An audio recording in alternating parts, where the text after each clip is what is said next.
Cambridge IELTS 9 by University of Cambridge ESOL Examinations, published by Cambridge University Press.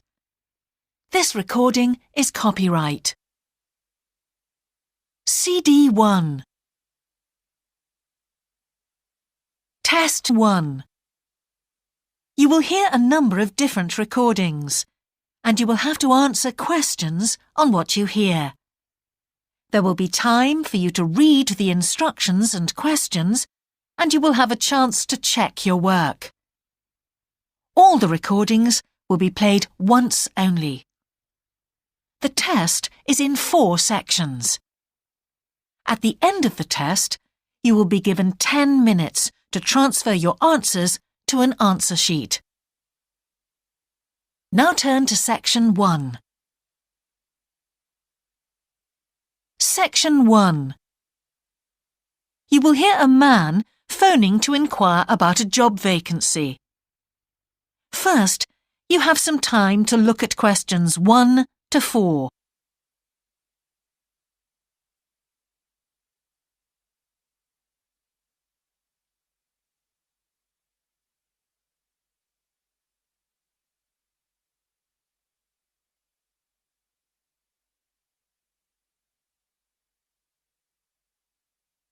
You will see that there is an example that has been done for you.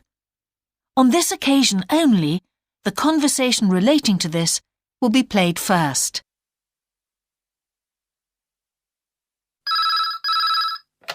Good evening, King's Restaurant. Good evening. I'm ringing about the job I understand you have vacant. Oh, yes.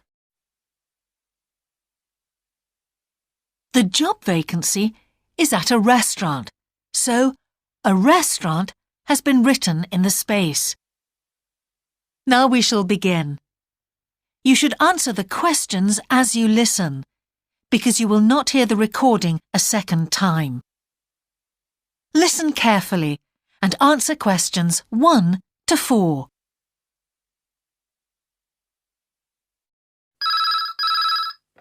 Good evening, King's Restaurant. Good evening. I'm ringing about the job I understand you have vacant. Oh, yes. I'd like to find out a few more details, if I may. Yes, of course. Can I take your name? It's Peter Chin. OK, Peter. Well, if you want to ask about the job, and then if we're both still interested, we could arrange for you to come for an interview. Great, thanks. I'm afraid I missed the advert for the job, but heard about it from a friend. That's no problem at all. What would you like to know? Well, what sort of work is it? Washing up? It's answering the phone. Oh, right, fine. And not waiting at table. That'd be good. And how many nights a week would it be? Well, we're really only busy at the weekend. So 2 nights? 3, actually, so it would work out at 12 hours a week. That'd be fine. It wouldn't interfere with my studies. Are you at the university? Yes, first-year physics student. Oh, right. And because I'm not an EU national, would I need a work permit? Yes, you would. Just get your tutor to sign it. That wouldn't be a problem if I were to get the job. Where exactly is the restaurant? Well, we have 2 branches. The one we're recruiting for is in Hillsdon Road. I don't know that. How do you spell it, please? It's HILLSDUNNE Road. Got that. Thanks. Is it near a bus stop? Yes, the nearest one would probably be just beside the library. Oh, yes, I know it. That'd be fine for me. And could I ask about the pay? We're offering £4.45 an hour. That's very good. My last job was £3.95 an hour. Before you hear the rest of the conversation, you have some time to look at questions 5 to 10.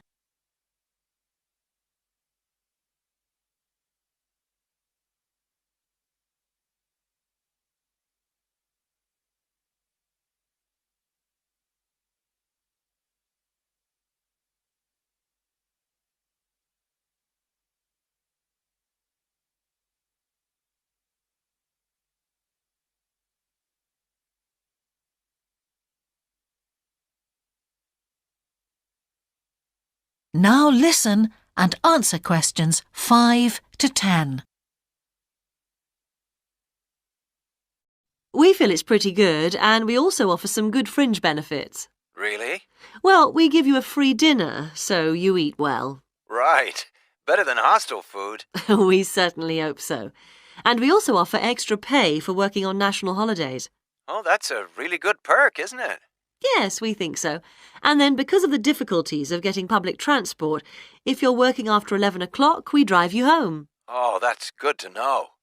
Well, we'd certainly be interested in inviting you for an interview if you're still interested. Oh, yes, certainly. Could I just also ask what qualities you're looking for? Well, for this particular job, we want a clear voice, which you obviously do have. Thanks. And you must be able to think quickly, you know.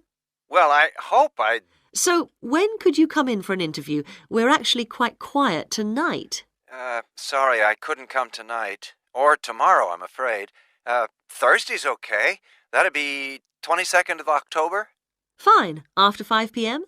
Yes, fine. Would 6 o'clock be okay? Perfect. And could you bring along the names of 2 referees? Yes, that's fine. No problem. Good. I look forward to seeing you. Oh, by the way, who should I ask for? Oh, yes, of course. Sorry. My name is Samira Manuja. Can you spell that, please? Manuja. Okay. I've got that. Thanks very much. Look forward to seeing you later on then. That is the end of section 1. You now have half a minute to check your answers.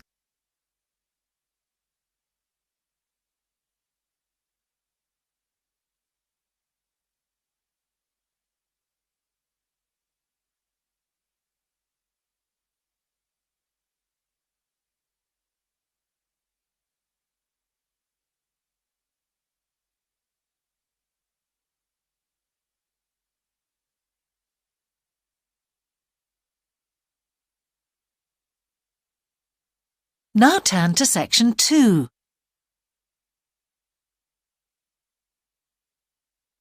Section 2.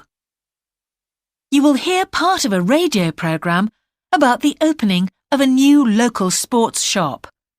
First, you have some time to look at questions 11 to 16.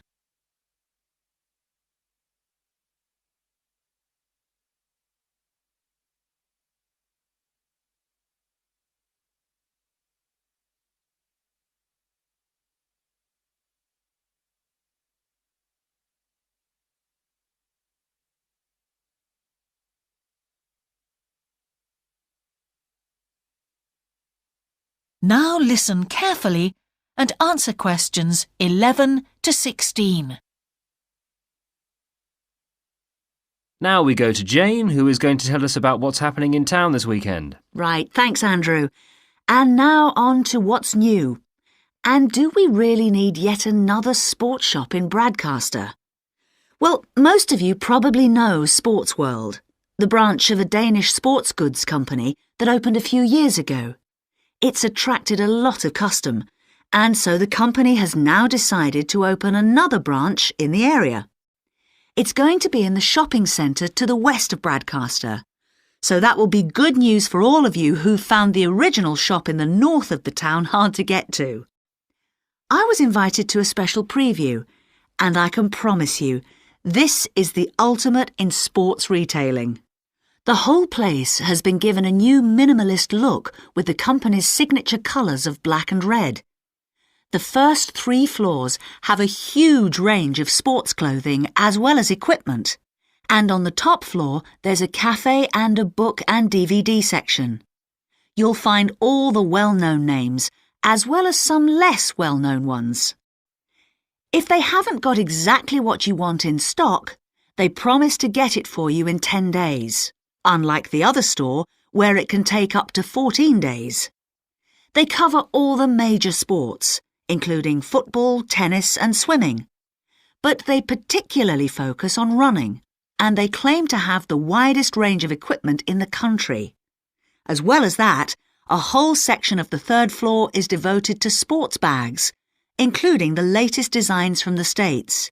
If you can't find what you want here, it doesn't exist. Before you hear the rest of the programme, you have some time to look at questions 17 to 20.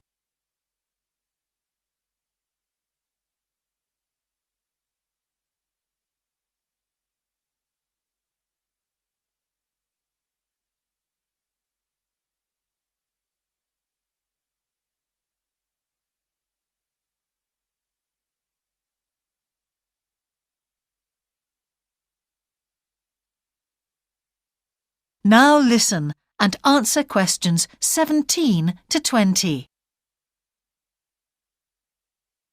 The shop will be open from 9 a.m. this Saturday, and if you go along to the opening, then you'll have the chance to meet the national 400 metres running champion, Paul King, who's coming along to open the shop. And he will be staying around until about midday to chat to any fans who want to meet him and sign autographs. Then there will be a whole range of special attractions all weekend. There will be free tickets for local sporting events for the first 50 customers, and also a special competition open to all. Just answer 15 out of 20 sports questions correctly to win a signed copy of Paul King's DVD, Spring Tips, while the first person to get all the questions correct gets a year's free membership of the Bradcaster Gym. All entrants will receive a special sports calendar with details of all Bradcaster fixtures in the coming year. One of the special opening offers is a fitness test, a complete review of your cardiac fitness and muscle tone, actually done in the shop by qualified staff. This would normally cost £30, but is available at half price for this month only. There are only a limited number of places available for this, so to make a booking, phone 560-341. In addition, if you open an account, you get lots more special offers, including the chance to try out equipment at special open evenings. That is the end of section 2. You now have half a minute to check your answers.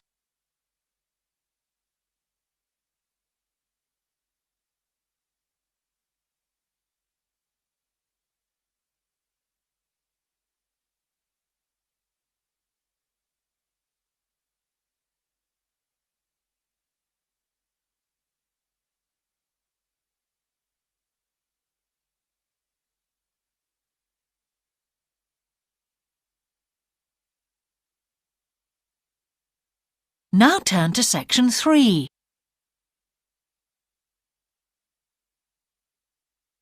Section 3. 2 overseas students called Spiros and Hiroko have just finished the first semester of their university course. They are discussing with their English language teacher how they coped with the course. First, you have some time to look at questions 21 to 25.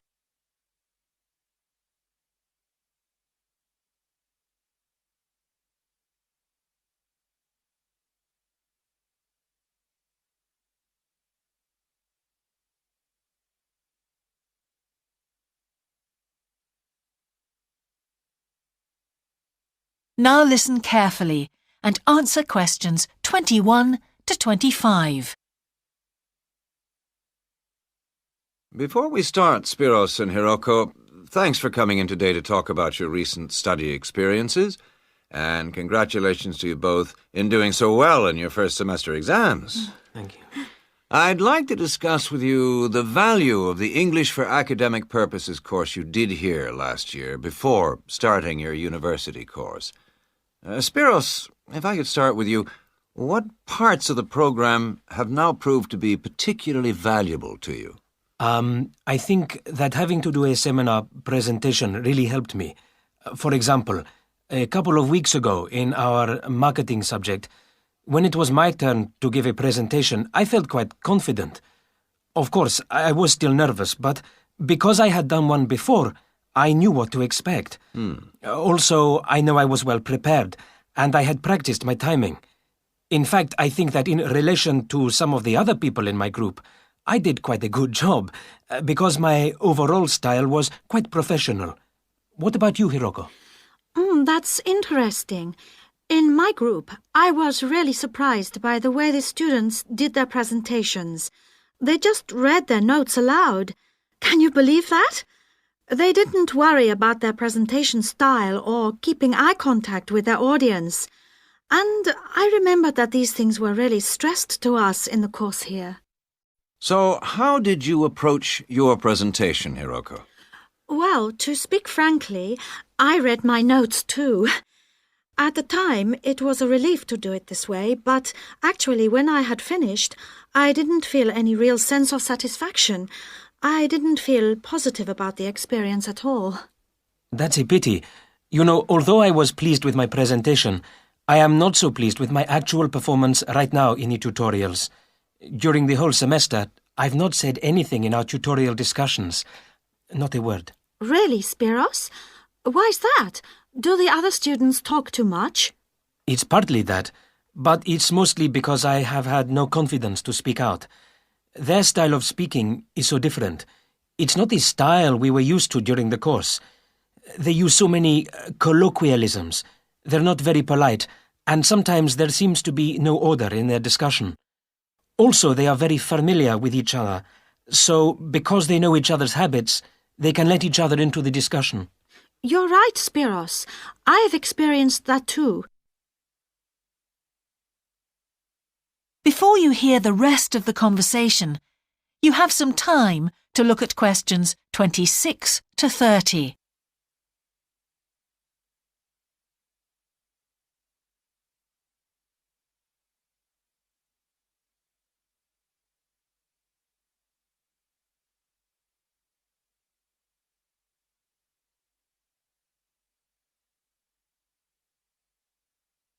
Now listen and answer questions 26 to 30. For most of this semester, I've said absolutely nothing in tutorials. But recently, I've been trying to speak up more, and I just jump in, and I've noticed an interesting thing. I've noticed that if they thought my point was interesting or new, then the next time they actually asked for my opinion.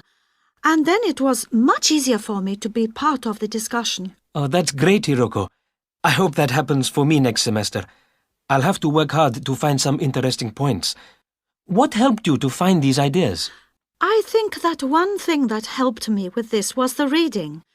I've had to do so much reading this semester just to help me make sense of the lectures.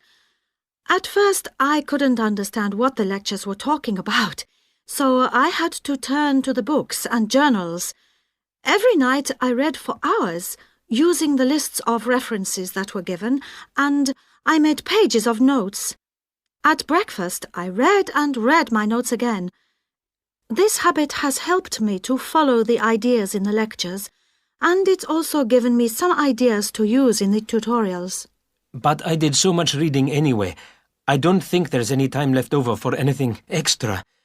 My reading speed is still quite slow, though I'm much better at dealing with vocabulary than I used to be. What else do you think we could add to the course program to help with this reading problem? There's not really anything because it's my problem. I remember we were given long articles to read. We didn't like that, but now I realize that reading those long articles was good preparation for the things I need to read now. Also, in class, we regularly had speed reading tasks to do, and we kept a record of our reading speed, so the teachers were encouraging us to work on that. That's true, Spiros, but what we read could have been different. Sometimes in the English class, I felt frustrated when I had to read articles about the environment or health or education, because I wanted to concentrate on my own field, but we didn't read anything about engineering. So I think I wasted some time learning vocabulary I didn't need. But surely the strategies you were taught for dealing with that vocabulary were helpful? Yes, but psychologically speaking, I would have felt much better working on reading from my own field. What do you think, Spiros? Oh, I agree. That would have helped my confidence too, and I would have been more motivated. It was good, though, that we could work on our own topics when we wrote the research assignments. Okay, let's move on to writing now. That is the end of section 3. You now have half a minute to check your answers.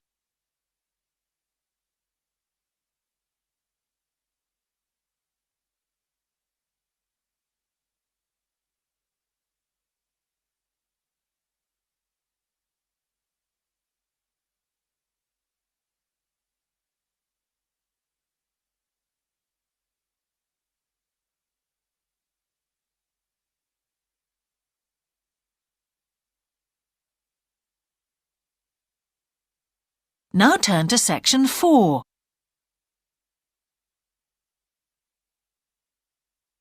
Section 4.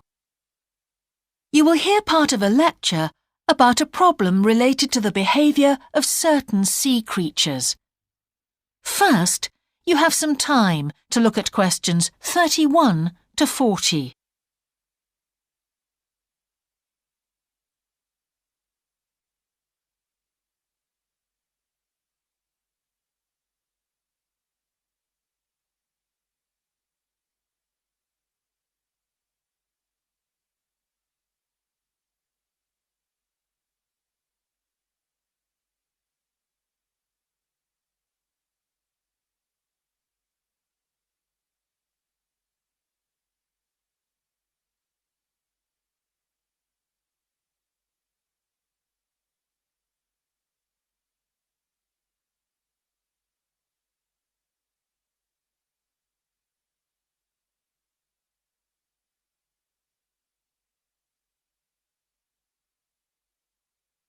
Now listen carefully and answer questions 31 to 40. Good afternoon, everyone.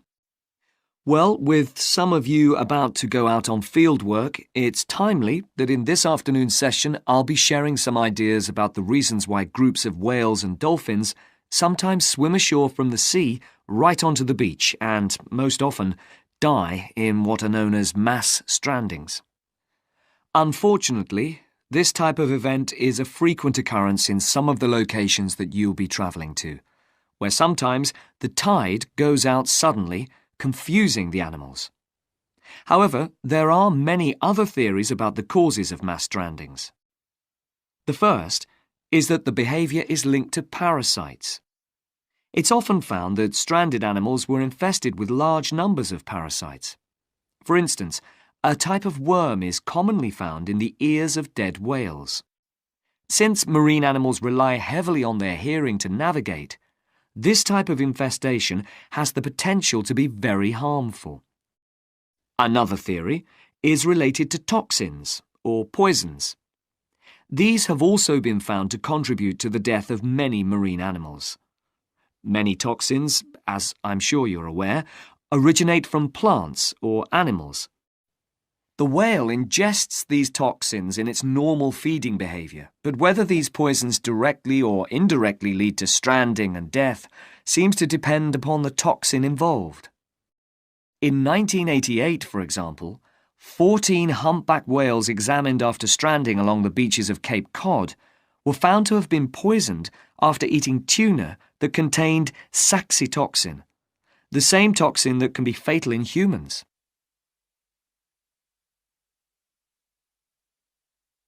Alternatively, it has also been suggested that some animals strand accidentally by following their prey ashore in the confusion of the chase. In 1995, David Thurston monitored pilot whales that beached after following squid ashore. However, this idea does not seem to hold true for the majority of mass strandings because examination of the animal's stomach contents revealed that most had not been feeding as they stranded.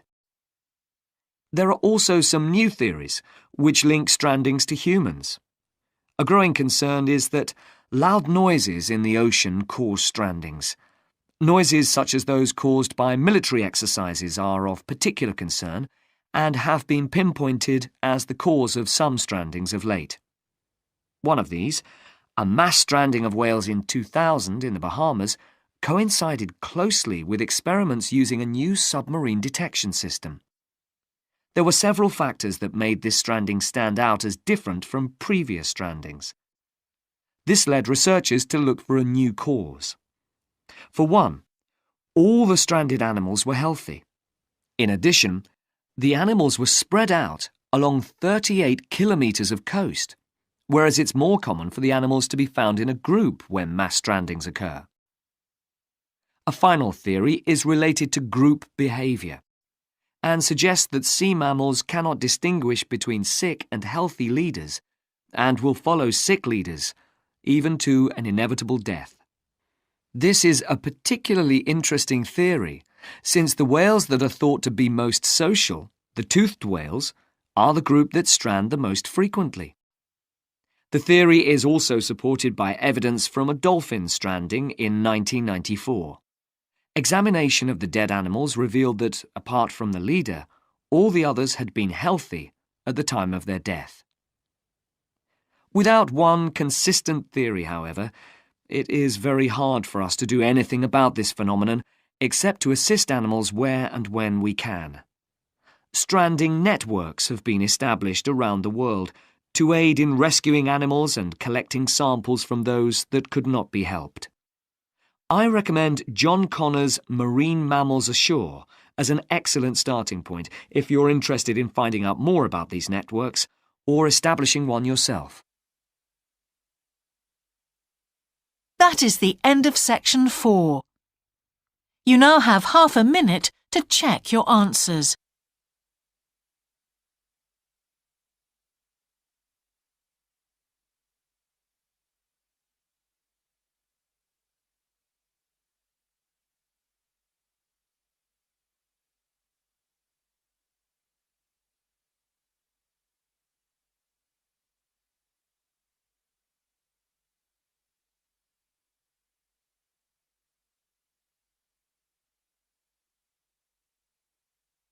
That is the end of the listening test. In the IELTS test, you would now have 10 minutes to transfer your answers to the answer sheet.